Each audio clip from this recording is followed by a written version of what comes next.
Today on Interview with an Entrepreneur, I'm finding out about the man behind all the big cover stories and glossies. It is Mr. Paparazzi himself. Darryn Lyons went from Fleet Street photographer to world-traveling celebrity snapper and is the brains and face behind one of the world's largest picture agencies. So as celebrity takes over the world of media, I came down to the big picture offices to find out more.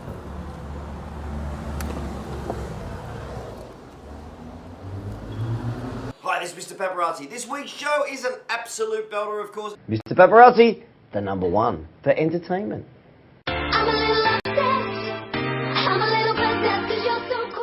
Yes, it is that boring blonde that can't act, Sienna Miller, who I absolutely detest.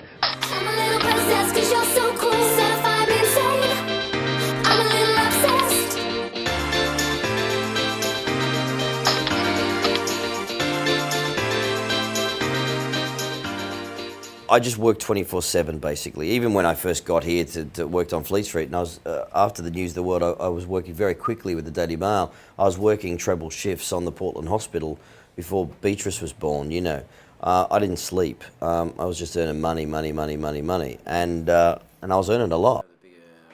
I started a revolution. I mean, I think the big pictures fundamentally, and the man behind it being me.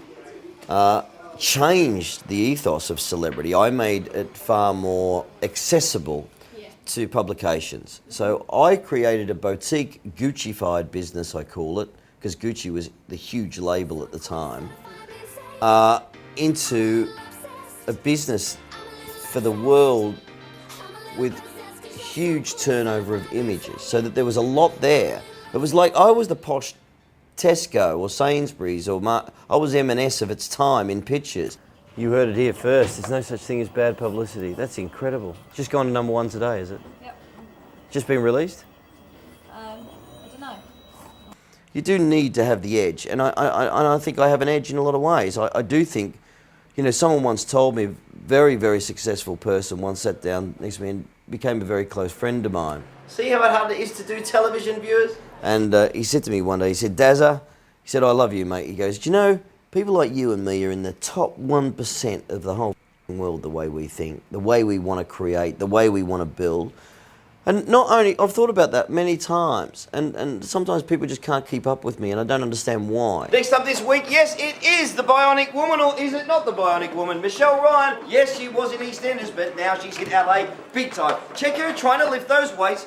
Just as well the paparazzi there and Mr. Paparazzi's boys are there, because I tell you, if she keeps pulling weights like that, she's not very bionic as far as I'm concerned. One good thing is, you know, which I was a member, I'm not now, the YEO and these kind of organisations around the world are very good for networking. I think entrepreneurs, there is a bit of a family there with entrepreneurs, because it is it's a very scary word, entrepreneur. It's, you know, not a lot of people wonder what it means. It's just nutters like me running around spending a lot of money trying to make more. I tell you, as an entrepreneur, if you're going to hit 60% of the time in what you do in business, I think you're going to make it very big. That's not bad. 60%. Bloody hard to do though, believe me. But you know what? I didn't need encouragement. I think it's about self-encouragement. At the end of the day, if you want to go out and do it, you just go and do it, don't you?